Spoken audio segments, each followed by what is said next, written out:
Marie-Pierre Dillenseger, bonjour. Bonjour. Merci d'être présente sur le plateau de TV78 pour ce VIP que l'on va entièrement vous consacrer. Vous êtes, et c'est notre chance, vous êtes yvelinoise, vous avez vécu très longtemps pas loin d'ici, vous revenez régulièrement. Je crois savoir que vos enfants ont appris à faire du vélo dans le parc du château. Absolument, et ils s'en souviennent bien. Donc vous avez des souvenirs. Et vous avez sorti un livre qui s'appelle La voie du Feng Shui. Oui. Voilà, je le montre, mais en même temps... voilà, chevaucher le temps, apprivoiser l'espace et prendre sa place, tout un programme, on le voit à l'écran, voilà, la belle couverture, la jolie couverture. Et donc, tout un programme. J'aimerais savoir comment vous définissez votre métier. Déjà, qu'on comprenne un petit peu.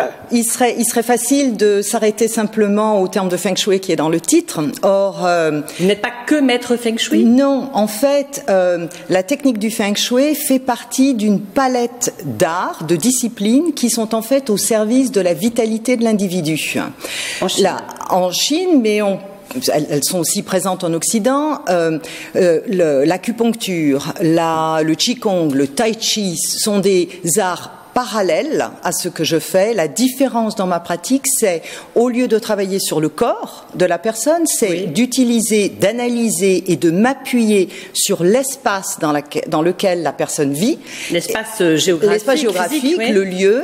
Il y a un volet spatial et il y a un volet temporel parce que dans cette culture classique chinoise, l'objectif est de minimiser la perte de force. L'idée étant que la santé sera d'autant plus renforcée que la personne ne s'épuise pas. Et donc, moi, je représente des techniques qui vont s'appuyer sur l'espace et sur le temps, choisir le bon lieu, le bon moment pour booster ce que nous cherchons à faire. D'accord. Et pour avoir le maximum d'énergie et de vitalité en nous.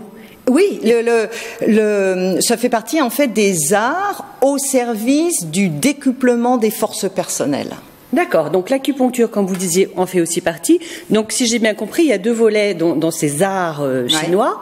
On dit art chinois? On peut dire art ou discipline, pratique. Oui, bon, c'est quand même très asiatique. Deux volets. On l'a pas, nous. Donc deux volets. Le côté guérison quand il y a un souci, donc l'acupuncture et d'autres choses. La pharmacopée. Voilà, exactement. Et vous appartenez au volet, entre guillemets, prévention. Absolument. C'est-à-dire que quand on lit votre livre, on comprend qu'il y a plein de choses qui nous apportent soit de l'énergie positive, et ça, il faut le cultiver. Et il faut l'identifier déjà et le cultiver après. Et à contrario, il y a aussi plein de choses qui, malheureusement, nous font baisser notre énergie, donc notre vitalité, donc peuvent nuire aussi quelque part à la santé, puisque tout ça, c'est global. Et qu'il faut aussi tenir ça à l'œil et en avoir conscience. Et de la même manière d'ailleurs qu'en acupuncture, traditionnellement, on allait voir le médecin quand on était encore en bonne santé, de manière à éviter un souci. Donc là, le champ est un petit peu plus ouvert, c'est d'identifier pour une personne, pour une famille, les lieux, les environnements et les moments qui sont les plus en phase avec ce qui renforce leur vitalité personnelle. Parce que pour les Chinois, l'important, c'est d'avoir la santé. Et pour nous aussi d'ailleurs. Pour nous aussi d'ailleurs, parce qu'à chaque fois on se dit bonne année, bonne santé, bien sûr. C'est aujourd'hui d'ailleurs le Nouvel An chinois. Le Nouvel An chinois, donc un renouveau énergétique dans un système de pensée qui considère que les années ne sont pas neutres. Les années ne sont pas que des numéros. Pour nous, occidentaux, on passe de l'année 2018 à l'année 2019. On a un nouvel an tous les ans, le 1er janvier, qui nous amène à nous faire des promesses qu'on ne tient pas souvent. Parce que le temps, pour nous, est neutre. Or, dans cette pensée chinoise classique, chaque année apporte une qualité énergétique particulière. Donc, alors c'est frustrant pour nous parce que si l'année apporte une qualité particulière, si elle n'est pas neutre, je vais avoir à composer avec une force extérieure à moi, qui peut être soit certaines années facilitantes, potentialisantes, ou certaines années ralentissantes. Oui, ne pas aller forcément avec le projet qu'on a envie de faire aboutir.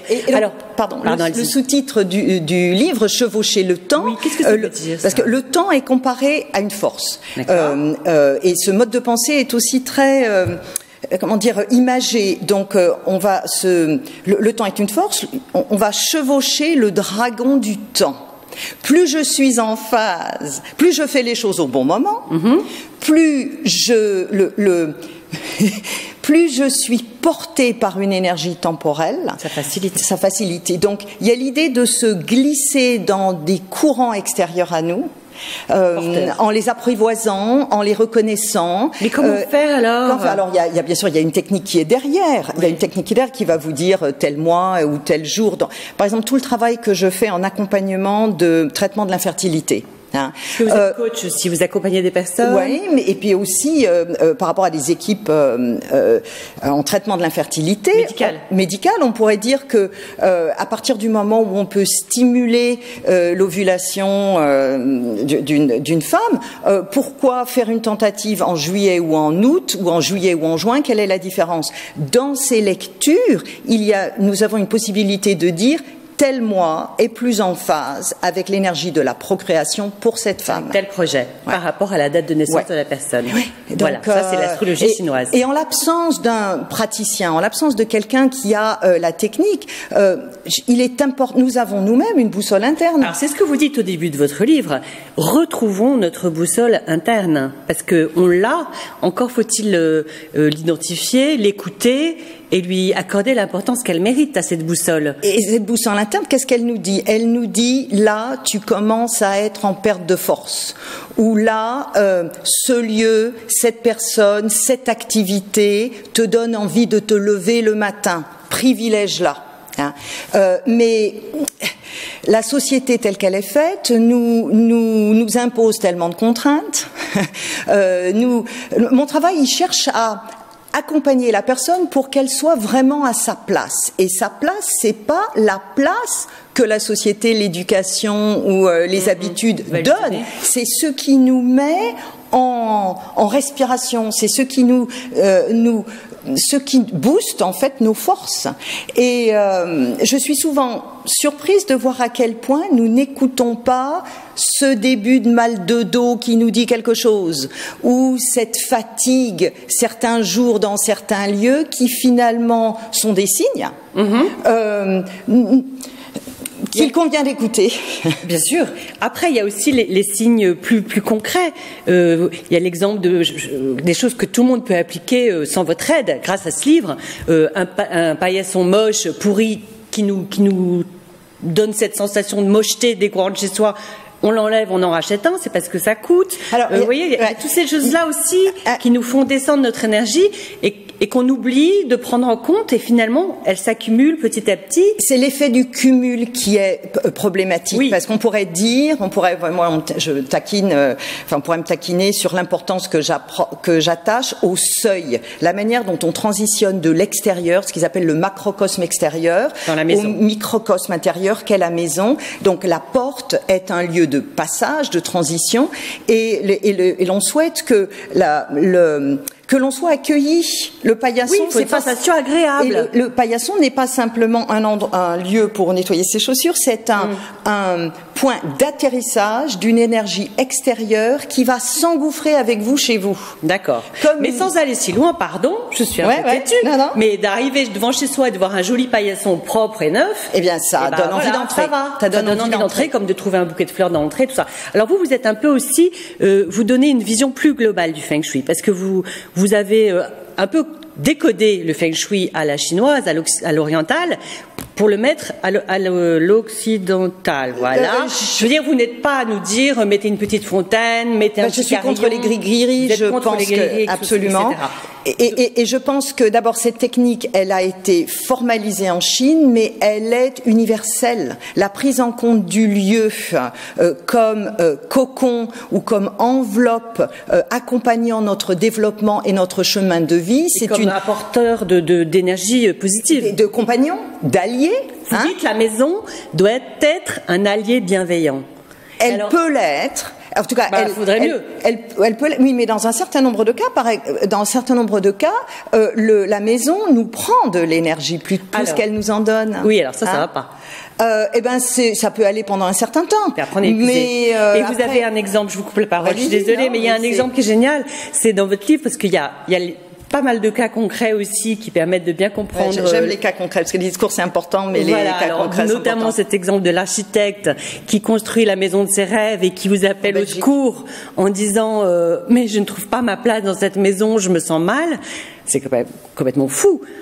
Oui, et la solution n'était pas si compliquée que ça, voilà, ça. Parce qu'en fait là on était dans le cas d'une maison extrêmement ouverte, lumineuse, poreuse, on dirait. Vous disiez qu'il n'y avait pas de mur pour s'appuyer. Il n'y a pas de mur pour s'appuyer. Il n'y a pas de refuge. Donc cette maison, elle était géniale pour être en mouvement tout le temps, où ça aurait été un lieu favorable à une activité de type professionnel. Or, c'était sa maison privée dans laquelle il n'arrivait pas à trouver sa place. Voilà. Et ce que vous dites aussi très bien, c'est qu'aujourd'hui, donc, on a des problèmes d'espace, on habite des maisons, des appartements de plus en plus petits, mais qu'il suffit des choses qui nous paraissent complètement anodines, infimes, pour remettre les choses à leur place. C'est-à-dire que vous dites qu'on mélange tout. On travaille dans la cuisine, on dort dans le salon où on travaille aussi. Enfin, voilà. Alors là, il y a un autre lien qu'on n'a pas vraiment cité, c'est que mon travail vise en fait, bien sûr, au déploiement, à la préservation des forces, au déploiement des forces de la personne, mais aussi à l'ancrage.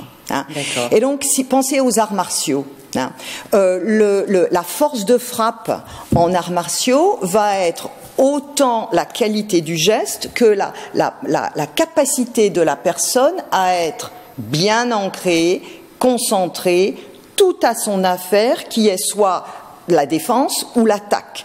Or, cette métaphore, cette analogie, elle est à appliquer également dans nos espaces. Plus l'espace est mélangé, c'est-à-dire que plus alors on dort pas dans la cuisine, mais plus on travaille dans la cuisine, plus on a ces dossiers de divorce à côté de la tête de lit. On a la tête tout le temps envahie par des choses. On a presque plus de temps, Marie-Pierre. Oui. On perd en concentration. On perd en concentration.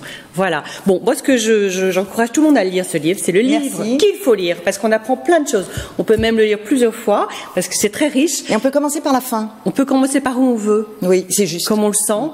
Et aussi, on attend le prochain livre avec impatience, je crois. Oui, il est en route. Il est en cours, il est en route. Et là, on est vraiment sur la mise en application de 12 clés extrêmement précises, nous permettant de nous réapproprier d'une certaine manière notre être, nos forces. Que pour nous en parler, vous reviendrez dans un an peut-être. Chaque fois que je peux venir dans déjà, les Yvelines, je viens. Bonne année. Merci. Bonne année. Le printemps démarre aujourd'hui. Et puis pour les Chinois, vous allez donner une conférence sur l'année à venir à la Maison de la Chine, comme depuis 20 ans vous le faites. Tout à fait. Et si je pouvais souhaiter à tous vos auditeurs, téléspectateurs, mais parce que c'est d'éviter le plus possible des petits compromis avec leur santé. D'accord. En identifiant bien chez eux l'endroit, ça ne peut être qu'un fauteuil, qu'un coussin, où vraiment ils sont bien. Trouvez votre place, comme un chat, occupez-la. Marie-Pierre, un grand merci. Merci. Pour ces souhaits. Merci d'être venue et à très vite, j'espère. Bonne année. C'était passionnant. Très bonne année. Au revoir.